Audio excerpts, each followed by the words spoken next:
Hello and assalamu alaikum. Welcome to MACFEST. My name is Dudia Žilić and I am Bosnian.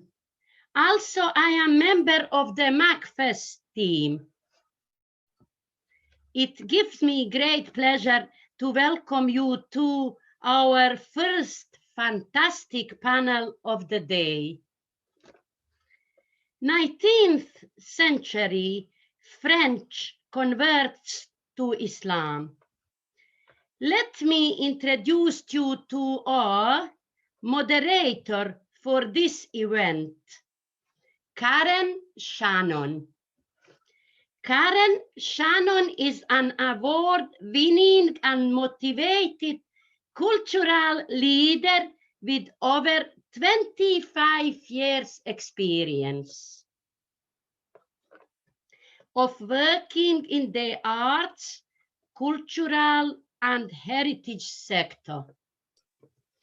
Karen has led on large-scale programs of work such as the Looping the Loop, which launched the Northwest Cultural Olympiad in 2012.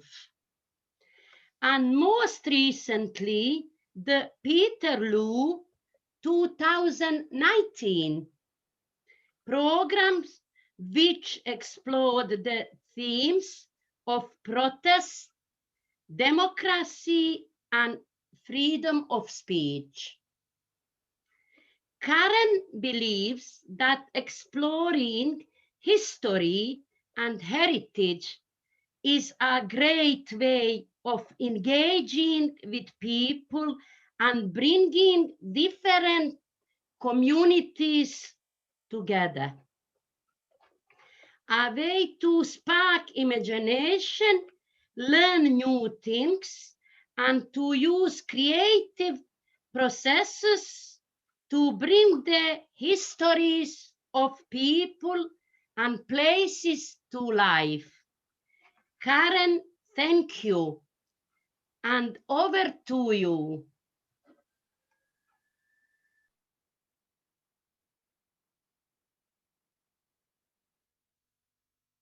Thank you, Didi. It's lovely, lovely welcome.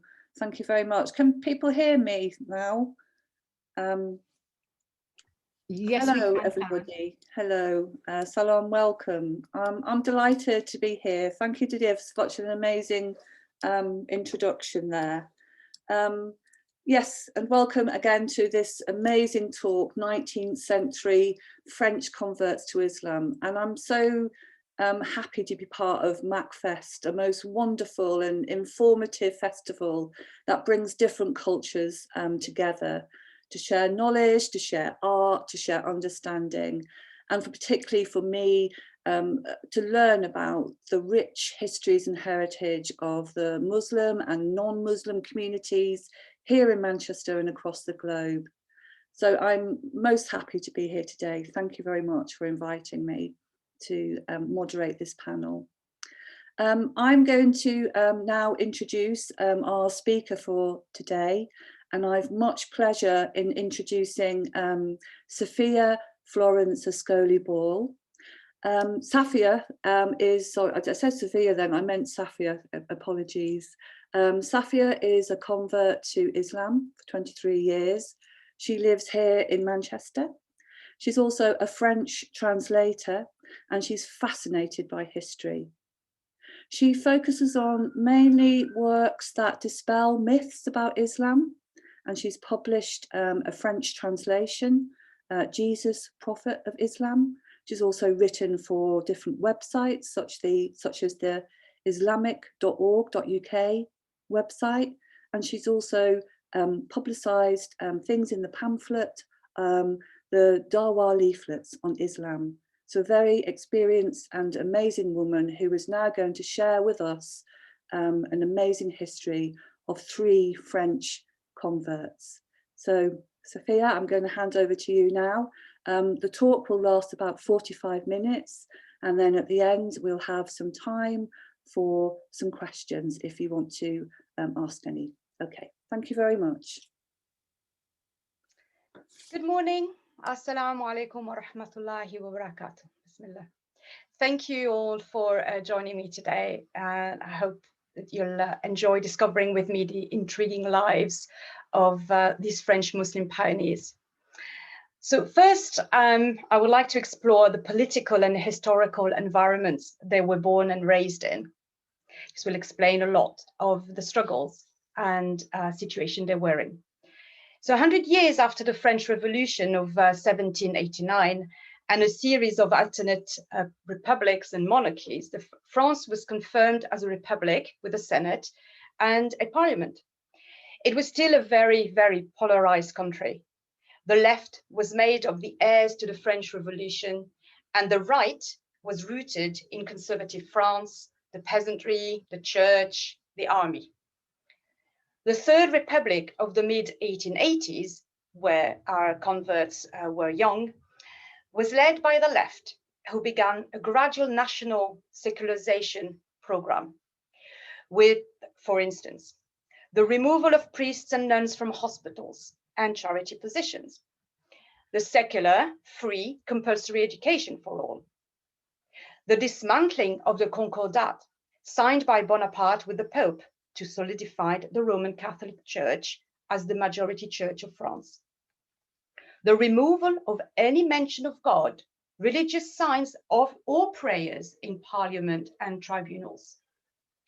This trend culminated with the now infamous 1905 law on secularism, and even to the severing of all diplomatic relations with the Vatican, resumed only in 1921.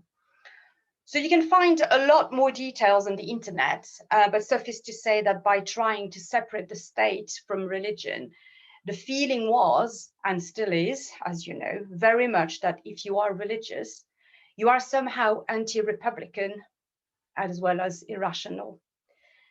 France has a terrible relationship with religion due to her past bloody wars between the Protestants and the Catholics of the Middle Ages.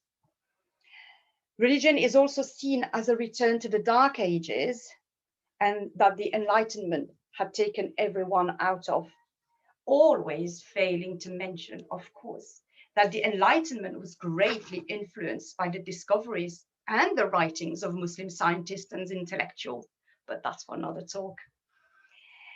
Finally, more specifically relating to Islam, the whole Christian Europe had been traumatized by the fall of Constantinople, the Christian bastion in the east, and the Ottomans' expansions as well into Central Europe and all around the Mediterranean Sea, started by Sultan Suleiman the Magnificent.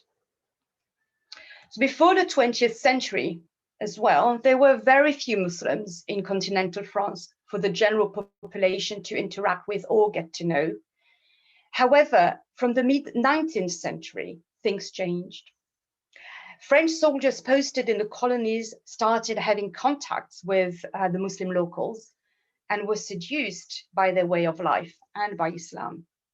They did not necessarily convert, however, but admired it, wrote about it, and for some, found a renewed fervor in their own Christian faith, inspired by the dedication shown by Muslims to Islam.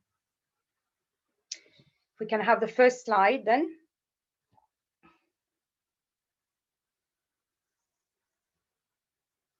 And the second one.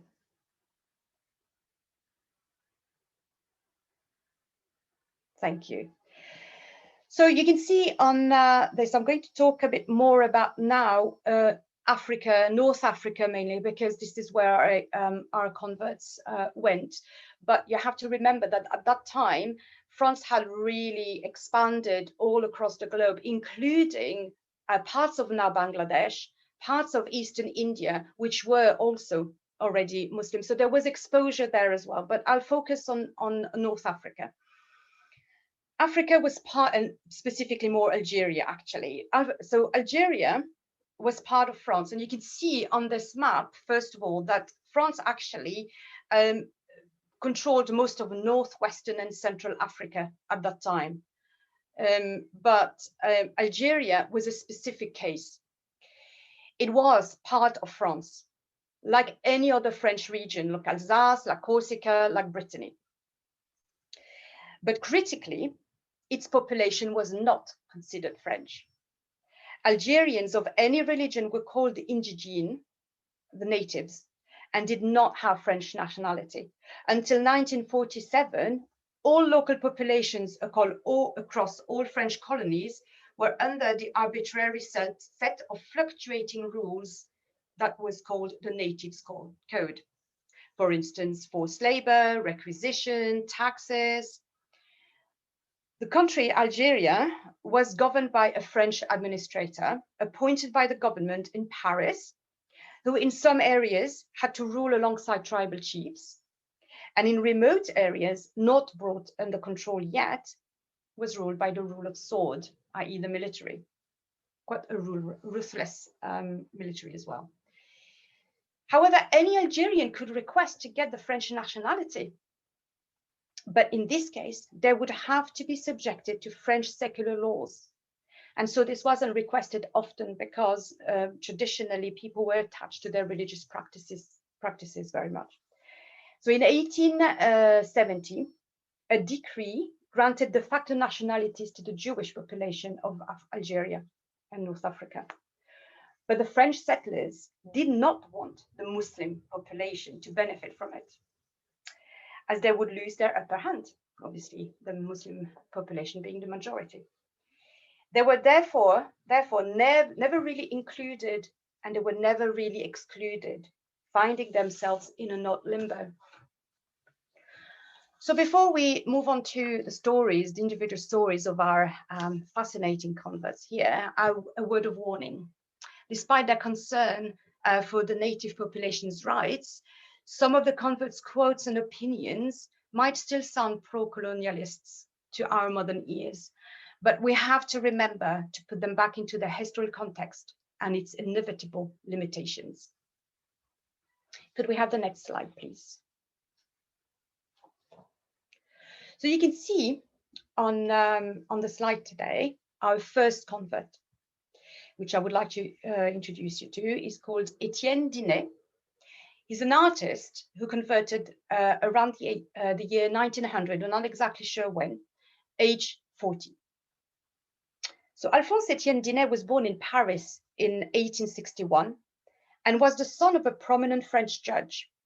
This slide shows an autoportrait he did in 1891. His father practiced an almost anti-religious humanism, while his mother displayed an ardent mysticism. According to the artist's sister, Jeanne, who wrote his biography, his father sent him to the top private boarding school in Paris, probably to remove him from his mother's influence. And this is according to Jeanne, who reports that her brother felt frustrated by the lack of answers to many spiritual questions he had that remained unanswered. A few years later, he graduated from art school, and he made his first trip to Algeria to accompany a team of entomologists to be able to draw the insects that they would be finding there. He described life there, and I quote, "So extraordinary, so simple, so preserved and immutable, similar to that of the first ages." The following year, he made a second trip on a government scholarship this time. At that time, he painted his first 2 Algerian pictures, and I will show you a selection of his paintings shortly. He won the silver medal for painting at the Universal Exhibition in 1889, and in the same year co-founded the French National Society of Fine Art. In 1900, he set up his first studio in Biskra, Algeria. And in 1903, he bought a house in Boussaada, near the Sahara Desert, south of Algiers, where he spent 3/4 of each year there from then on. We can have the next slide, please. I'll give you a few moments to have a look and admire his work. As you can see on these paintings, his style is rather conservative, depicting life as he saw it in front of his eyes. Some paintings were done before he converted, some after. Dineh's understanding of Arab culture and language, however, set him apart from other Orientalist artists because as an Arabic-speaking visitor, he was able to have access to scenes set in rural Algeria that others couldn't. And his great merit was to make visible a culture with its rights, its legends that were largely ignored or despised, and with which he felt close. Before 1900, most of his works could be characterized as anecdotal scenes. As he became more interested in Islam, he began to paint religious subjects more often. So mosques, muaddin, the caller to prayer, and different subjects. He seemed to have also involved himself in trying to improve the locals' conditions of living. He became their unofficial representative, often intervening in their favor with the general government in Algiers, a behavior which will not be welcome with the French authorities at all. His criticism of French policies in Algeria is scathing, and I quote, "Our Muslim policy has reached a degree of imbecility it has never reached before, and I have lost all hope in the future." Etienne Diné announced in a letter addressed to a friend in 1908 that he had converted to Islam several years prior. In 1913, he informed his friends of the choice of his new Muslim first name, Nasruddin. During the First World War, the Diné family transformed a family castle in France into a hospital to accommodate the wounded soldiers, which were made of a lot of Muslim troops, and also outlined plans for tombstones for fallen Muslim fighters. After the armistice of 1918, he intervened with the Ministry of the Armed Forces to force them to include a homage to the Algerian battalions. He also wrote and illustrated The Life of Muhammad, Prophet of Allah, in collaboration with his friend Slimane Ben Ibrahim. In 1923, he bought a villa in Saint Eugene in Algiers, where he exhibited regularly. He also had his qubba, which is a traditional domed mausoleum, erected in Boussaada to house his future tomb. In 1926, he went to the inauguration of the Paris Central Mosque, as he took part in its planning, and he publicly reaffirmed his conversion to Islam in the Great Mosque of Algiers a year later. In 1929, he made a pilgrimage to Mecca, and on 24th of December of the same year, he died of a heart attack in front of his Parisian home. The former governor of Algeria, among other officials, delivered a speech when he was lying in state at the Paris Mosque, and on January 12, 1930, his official funeral, led by Muslim scholars, took place in Boussaada in the presence of the Governor General of Algeria, who retraced the exemplary life of the artist and was attended by 5,000 Algerians, a reflection of the respect it earned. To admire his work, if you get the chance, and when we can travel again, inshallah, I hope soon, the city of Boussaada founded the Nasruddin Diné Museum in his memory, and the Orsay Museum in Paris exhibits his painting, while the Louvre Museum preserves nearly 270 of his drawings. We can move on to the next slide, please. So the second convert I would like to introduce you to is Dr. Philippe Grenier, a GP, and the first Muslim MP who converted in 1894, aged 29. So Philippe Grenier was born in 1865 in Pontarlier, eastern France, near the Swiss border. And he died there in 1944. He graduated in 1890 from the Paris Medical School and opened a practice in his hometown. The same year, he visited his younger brother, a soldier assigned to Blida in Algeria. The discovery of Muslim culture and their deep-seated faith during his stay will be a revelation to him. But this trip will also expose him to the social injustices from the French colonial empire again. Upon his return, he began to study the Quran and read books on Islam. And 4 years later, in 1894, during a second trip to Blida, he converted to Islam, learned Arabic and calligraphy. A few years later, when journalists asked why he converted, he would answer, and I quote, "By taste, by inclination, by belief, and not by fancy, as some have insinuated. As a young man, Islam and its doctrine have exerted an almost irrepressible attraction. Following my trips to Algeria, what was an inclination became a fervor, but a reasoned fervor, as it is only after reading and studying the Quran, thoroughly and lengthy meditations, I embraced Islam, that I embraced the Muslim religion." So following his conversion, he went to Mecca and adopted a traditional Algerian outfit, leather slippers, gandura, bonus, and turban, which he then wore from then on full-time while practicing as a GP in his hometown. You can imagine. His reason for wearing it, he said, was that this outfit was a lot more comfortable, hygienic, and less restrictive for the body generally than trousers and a tight-fitted waistcoat. The local population did find him a little bit of an eccentric, but by then he had already earned their love and respect thanks to his natural generosity and care, often treating the poor for free.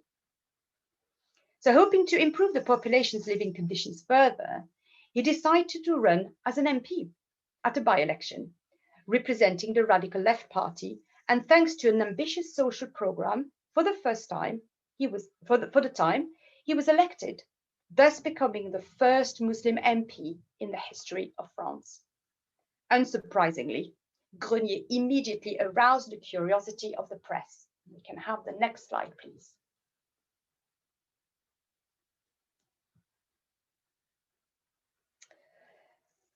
So you can look at this newspaper front pages. I smile because what's new? Oh, we haven't changed much, we can say, sadly. On the left, a serious mainstream daily, Le Petit Journal, the little newspaper. And in the middle, a satirical magazine. But many newspapers, regardless of their style, reported all sorts of wild rumors about him. For instance, that he had licked every single step leading to the chamber on his first day. He had merely prostrated once in gratitude to God. That he was taking baths in the middle of the chamber, and depicted him in satirical cartoons doing so in the middle of the chamber, surrounded by his peers, looking on, shocked. That he was praying excessively in the middle of the chamber, when he had only asked for the assembly chapel to be opened for him when he needed to perform his prayers. And of course, he was accused of having a harem of wives and concubines, the usual fantasy. As he was a Muslim, he felt his duty was to defend his co-religionists, who were, as we saw, millions across France's overseas territories. Prominent Arab personalities also took a stand in his favor. For instance, Sheikh Abu Nadara, professor of Muslim religions and civilization, himself a convert from Jewish Egyptian origins, declared in an interview with a French newspaper, which I find interesting as it gives us a good idea of the hopes Muslims pinned on him as a convert and MP. I do not have the honor of knowing Dr. Grenier. However, the account of his story that I read in the newspapers proves to me that his Muslim vocation is not a sham. Dr. Grenier, in my opinion, is convinced. You can only endure insults and persecutions of all kinds when faith enlightens you. His arrival at the Chamber of Deputies will have, I believe, a great impact, not only in Algeria, but in all the Muslim countries. Believers will be delighted to learn that among the representatives of France, there is one who has sincerely converted to their religion and who will defend their rights and their moral interests in the assembly. And fight for them he did.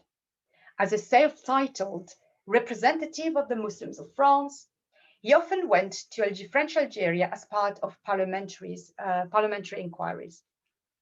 Most of his proposals focused on improving the conditions of French Muslims in Algeria, asking that they be granted French nationality, just as the Jewish Algerians had, and warning of the risks, I quote, of very serious disturbances in Algeria if other MPs continued to ignore his proposals. He also intervened to voice his disagreement with the way in which the land had been distributed in Algeria, and he suffered from seeing the ignorance in which the natives were generally held.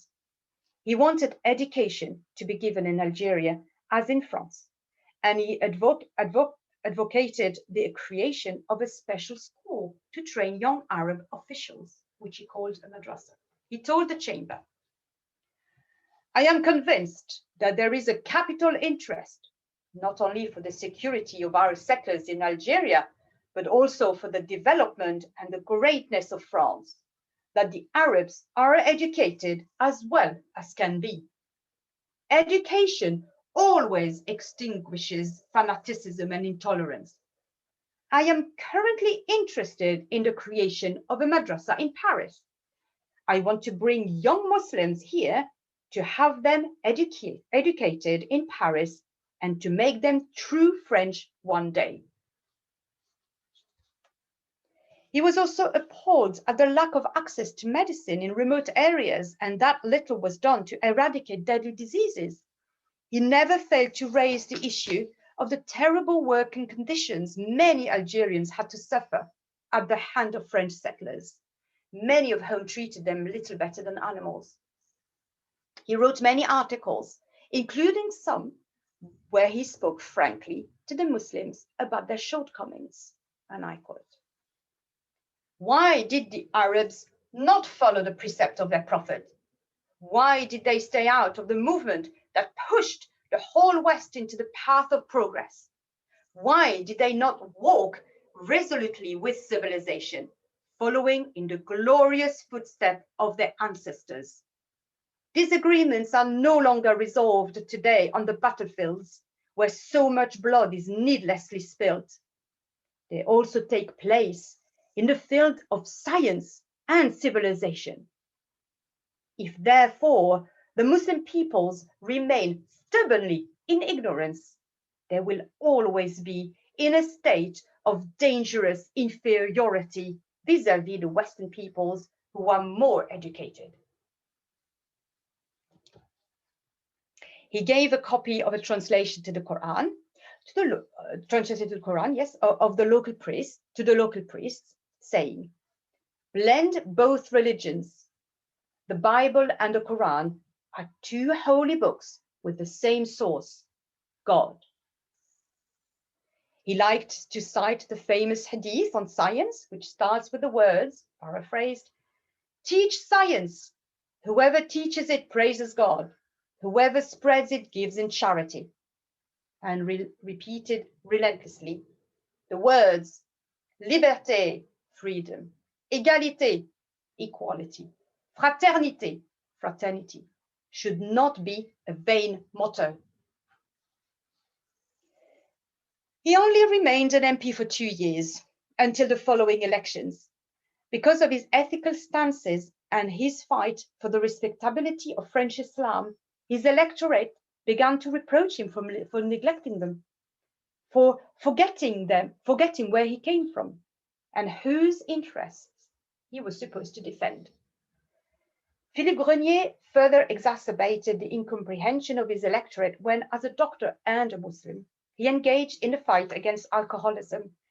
He supported a bill on the reduction in the number of drinking establishments and the taxation of liqueurs in order to finance the creation of an indigenous army made up of African soldiers on the metropolitan territory, as he warned the government that pressure was getting very strong and threatening, and he was proved right. A proposal that did not go down well in his region, where the absinthe spirit, the green fairy, sustained the entire region economically. It is therefore absolutely no surprise that he was defeated in the elections of May 1898 and again in 1902. After his last failure, he retired from political life while continuing to dedicate the rest of his life to his patients and Islam. In 1926, he traveled to Paris to attend the inauguration of the Paris Central Mosque.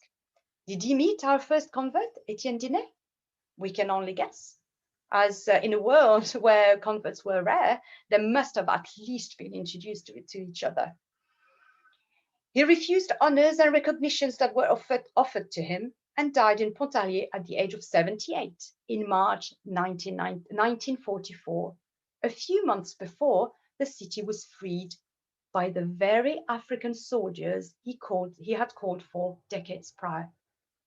As a posthumous tribute, a college, a street, and a mosque in Pontarlier now bear his name. And you can see at the bottom right there, the plaque which reads, Dr. Philippe Grenier, Doctor of the Poor, French MP, lived in this house.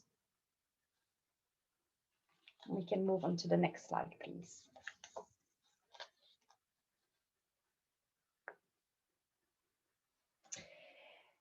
And this is our third and final convert, the one close to my heart. She is the adventurer, journalist, and novelist Isabelle Eberhardt, who converted in 1897 at the age of 20. Perhaps the most unusual of the converts we're discovering today is Isabelle Eberhardt. She was born in 1877 in Geneva. So she's not originally French, but as we will see later, she does obtain the French nationality, and all her writings are in French. She wrote about the vast expanses of the Sahara Desert and life in North Africa when she was only a teenager, as if she had lived there all her life, although she had not set foot outside her very sheltered Geneva family home much. She longed for adventure from a young age and was never much of a conventional child from the start, nor was her childhood. Isabelle's mother, Natalie, was a Russian aristocrat who'd left her much older husband for her children's tutor, Alexander Trofimovsky, a Russian anarchist and former Orthodox priest turned atheist. The unmarried couple settled down in Geneva after fleeing Russia a few years before Isabelle's birth. He never officially recognized Isabelle, who was given her mother's name, Eberhardt. But there's no evidence that he didn't love her or anything. It could have been just because of their circumstances. Isabelle was well educated. Along with the other children in the family, she was homeschooled by her father. She was fluent in French, spoke Russian, German, and Italian, and was taught Latin, Greek, and classical Arabic, as well as many sciences, but she was most passionate about literature, reading the works of authors and poets, including French Orientalist Pierre Loti. She began wearing male clothing early on, enjoying the freedom they gave her, and her nonconformist parents did not discourage her. The children were mainly cut off from the outside world, a situation that most of them found suffocating.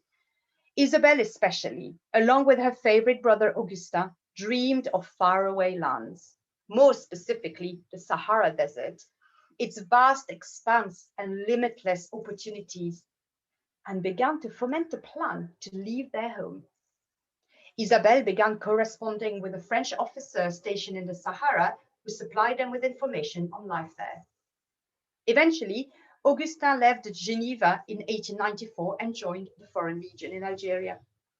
He would write to Isabelle, giving her detailed descriptions of his environment, which she amply used to inspire her in her subsequent short stories, which she got published in a French newspaper under a male pseudonym. To critics, she had surprisingly remarkable insight and knowledge over North Africa for someone who'd never set foot there.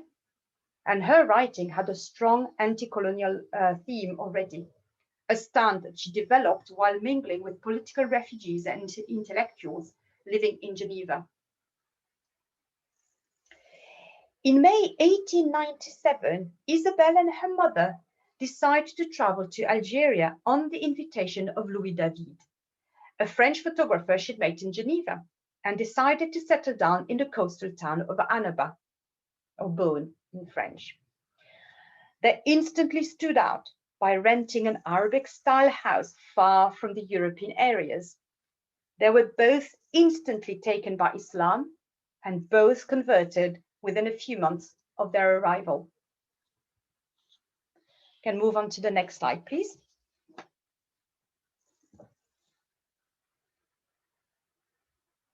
I'll let you discover a bit. There's various portraits of Isabelle. On the left-hand side, dressed as a sailor, that picture was taken by her photographer friend Louis David in Geneva. The other three were taken once in Algeria. So Isabelle, as you can see here, continued a habit of wearing male attire, this time in the middle picture, a bonu, a turban, and soon became fluent in Arabic and adopted the name Si Mahmoud, the male name Si Mahmoud. The main reason to do this for her was that it allowed her to travel unhindered anywhere she wanted. As a result of all these choices, Isabelle was closely watched, and her openly anti-colonialist opinions and behavior convinced the French authorities that she was a spy, possibly for the British, sent to stir dissent among the local population. Her mother died soon after and was buried in Annaba, closely followed by her father, who had stayed in Geneva. Her beloved brother Augustin was now living in Marseille. The following years were marred with periods of total destitution, relying on the generosity of a number of admiring benefactors, both French and Russian, of travels between Marseille and Algiers. She struggled as well to follow certain practical aspects of Islam. She was known to drink alcohol often, smoke marijuana, and had many lovers. She went through periods of depression and inability to write, but her writings demonstrate her spiritual devotion to Islam. And I quote, "In this bosom beats a generous heart, proud and flexible, which has voluntarily given itself entirely to a beloved cause, to this Islamic cause, for which one day I would like to contribute so much that fiery blood boiling in my vein." She eventually met the love of her life, Slimane Ehni, an Algerian soldier, and moved in with him, to the great outrage of the French authorities. She also traveled to remote villages on horseback, enjoying the freedom of wild hacks in the desert, and made contact with the Sufi Qadiriya order. Unusually for a foreigner, she was initiated into the order without the customary formal examination. Such was her knowledge and passion for Islam. This was the last straw for the authorities. The many Sufi orders had extensive influence over the local population, and any involvement with them was seen as a suspicious move. And so they blacklisted her. In another move seen as a punishment, the army transferred Slimane far away from her. One evening, she was even attacked and seriously injured by a saber-wielding maniac, suspected to have been hired by the French authorities and possibly a rival tribe. It's never been really made clear, but she forgave him at a trial, saving him from a death sentence. So after this incident, she was ordered by the French to leave North Africa, and she went to live with Augustin in Marseille and his wife there as well, where she continued to work on several projects, including her novel, Trimardeur, Vagabond, amidst extreme poverty. Although other artists, playwrights, etc., who supported her writing tried to get her published, it was very difficult to find anyone willing to publish pro-Arab text at that time. In a happy turn of events, Slimane was sent to Marseille to finish his military training, and there did not need the permission from his superiors to marry Isabelle, a request which had been denied several times already. And so they married in October 1901, thus granting her French nationality. A few months later, they returned to Algiers, where they settled down. In 1902, Isabelle accepted a position for Akhbar, the newspaper, and their French language reporter. Al-Akhbar started to publish her novel Trimardeur as a serial. She also had a regular column where she wrote about the life and customs of the Bedouin tribes. And in 1903, she was sent to report on a battle, and she stayed with Foreign Legion soldiers where she met the Islamophile General Lyautey. He's very famous in France, you might know of him. Due to her knowledge of Arabic and Islam, she became a messenger between him and the local tribes. She supported Lyautey's diplomatic rather than military approach, hoping this would help bring peace to the region. In 1904, he sent her near the Moroccan border, and in October, Slimane, by now a translator, and Isabelle rented a small mud house in the small town of Ain Sefra. The day following their move, a flash flood struck the area. Slimane survived, but Isabelle was found drowned in their house. They had initially both managed to escape, but she had returned inside the house to retrieve a manuscript she was working on when she became trapped. She was only 27. Lyautey had Isabelle buried in Ain Sefra, and he had her stone engraved with her adopted name in Arabic and her birth name in French.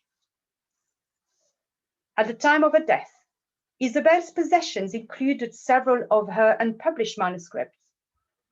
Lyautey instructed his soldiers to search for all her papers in the aftermath of the flood and posted those that could be found to Barukan at Al-Akhbar, who finished them and published them.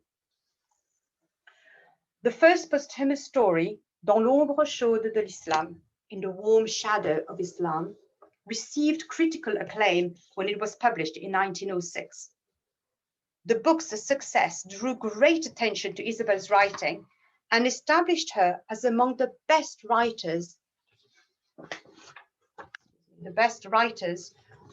of literature inspired by Africa, and is now seen as an advocate of feminism and decolonization. So you will find her works translated into English. You'll be happy to know, I'm sure. And her biography is available in online bookshops. Her writing style is very poetic and at times spiritually exalted, as you now can see in the following 3 quotes I selected. Can we have the next slide then?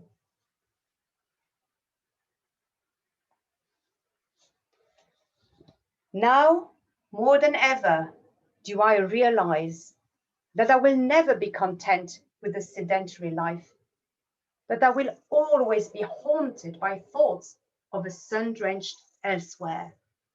How apt for the situation we're all in.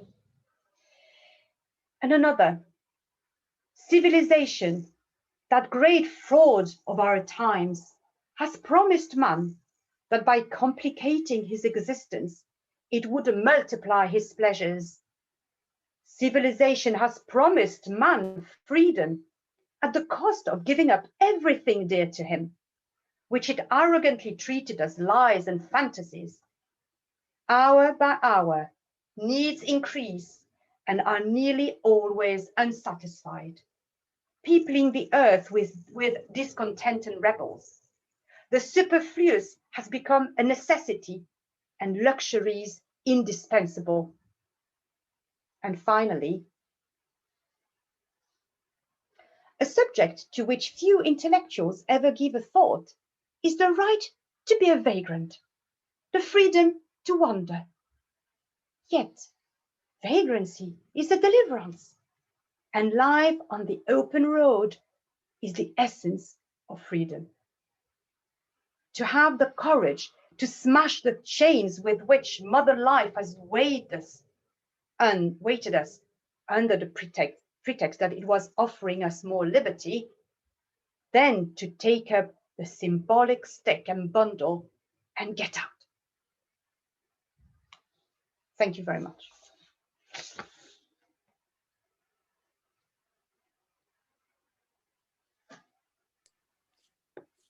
Thank you.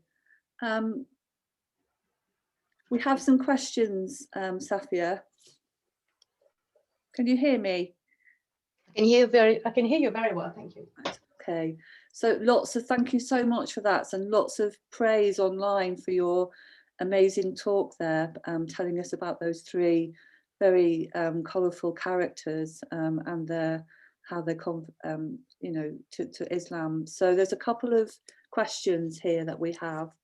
Some interesting comments as well. We have a woman online called Barbara, and she says that after reading Isabelle's books, she then converted to Islam. So, oh, how wonderful to hear. Welcome, Barbara. Thanks for sharing that with us. Thank you.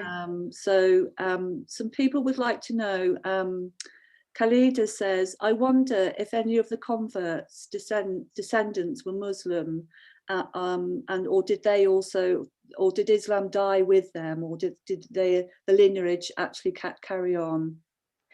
There isn't much information that I could find really about the descendants, but for instance, in the case of the Dr. Grenier, he eventually married his house helper, and as far as we know, she wasn't a Muslim, and believed they had children, and it seems to be that it was really a personal journey that did not necessarily try to impose on her, but we can only imagine. I have not found anything that would say otherwise. We can believe that some of them must have maybe later on in life, or as adults, decided to follow their parents' footsteps. Great, thank you. It does relate again to, we've got Councillor Heather Fletcher here, and she was asking the same thing about did any of the converts marry Muslims? So apart from Isabelle, that we know, she married Sliman.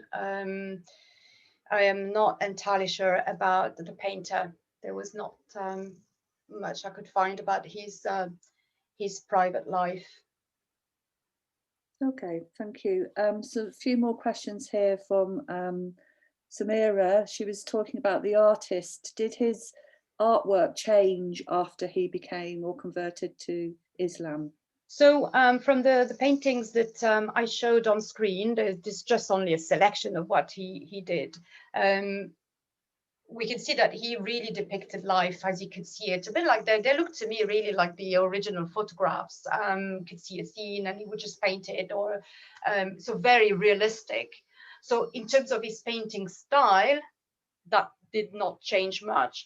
However, what we can see is that before he became a Muslim, he would have depicted maybe just kind of innocuous situations and landscapes, just to depict how life was at the time there.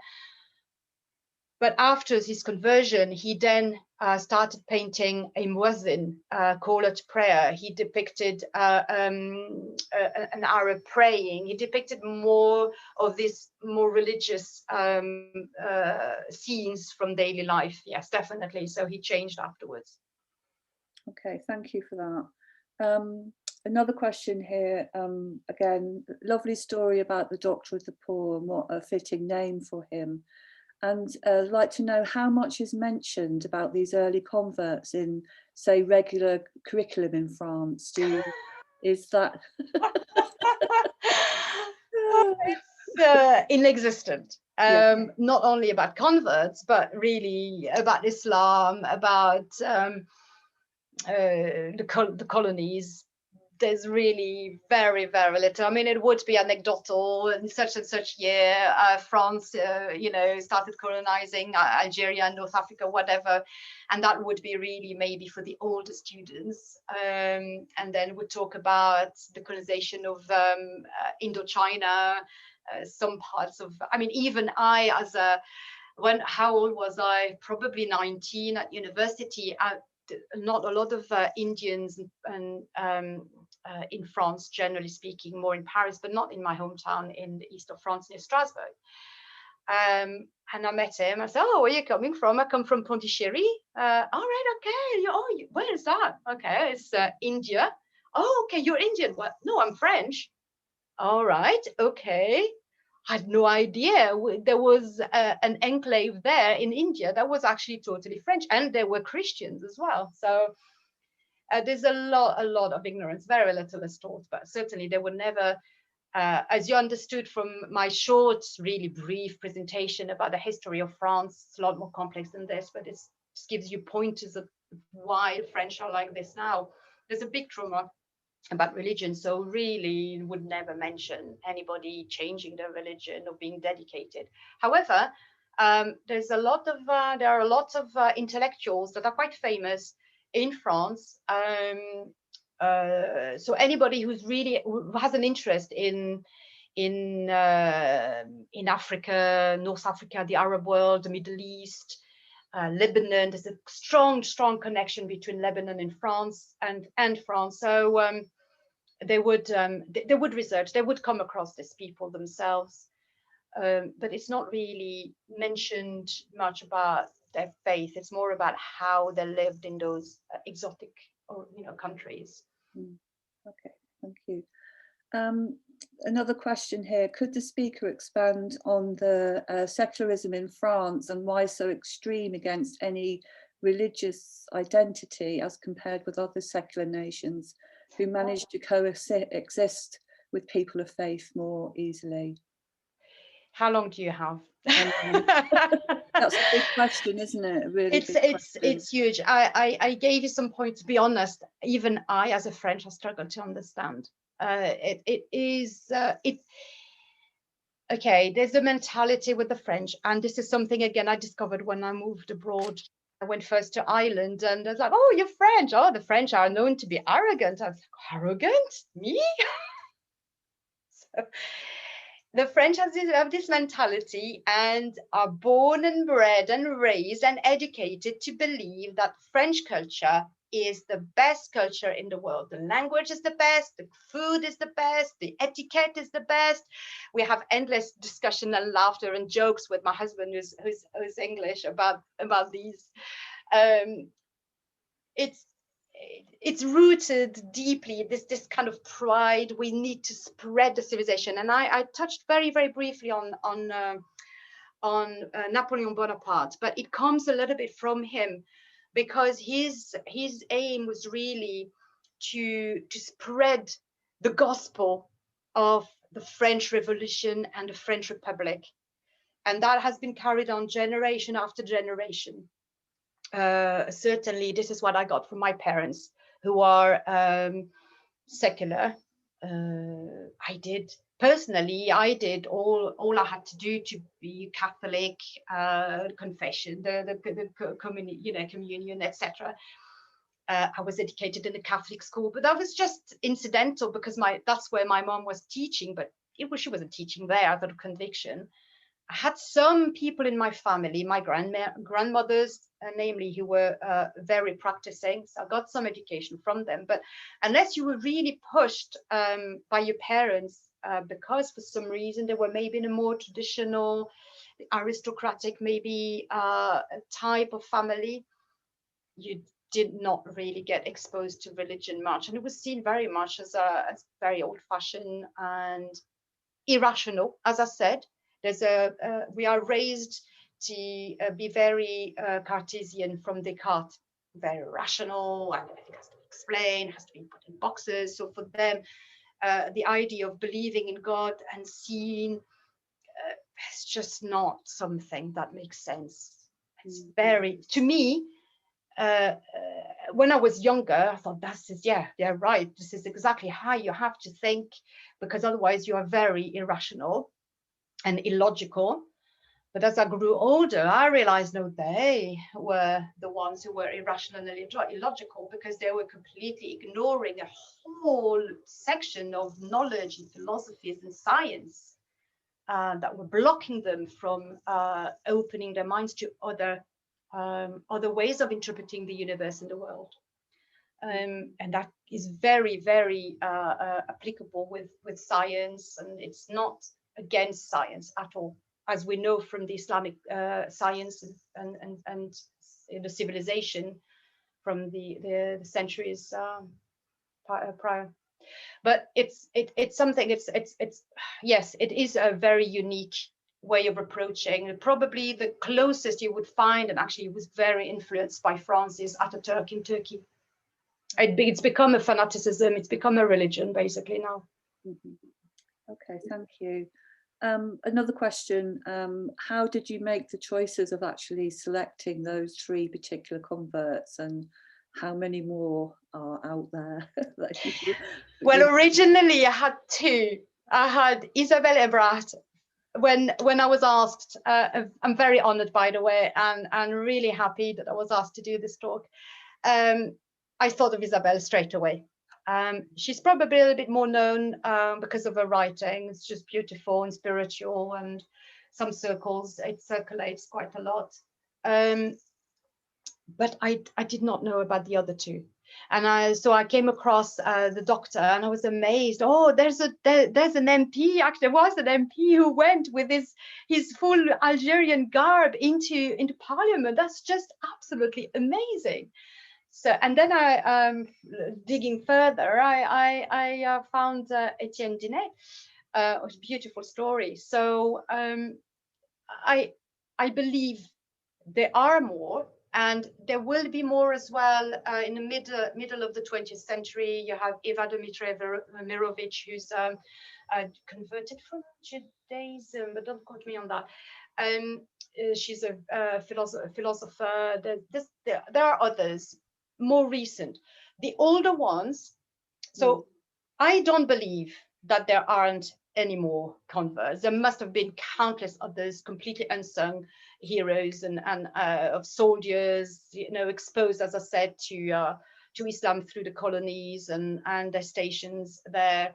So there will be lots of converts. However, we just can't know about them unless we have access to their letters that maybe are held by families. I mean, we have the amazing story here in Britain of Robert Rashid, when they only found out, the mayor of Stalybridge here in Manchester, near Manchester, they only found out, like, what, 10 years ago, that they had an ancestor who was a mayor and a politician, and he was a convert to Islam. So imagine.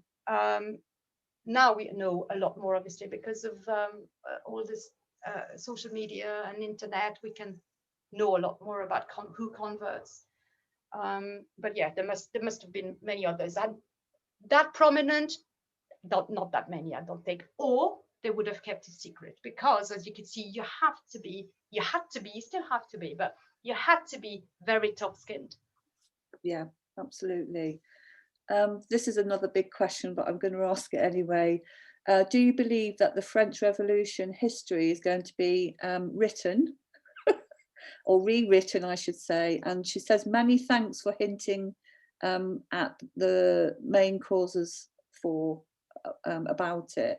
So it's about a rewriting, I think, of the French Revolution and its history. A massive question again, you know. I can't say. If anything is to go by, look at what happened with the Arab Spring.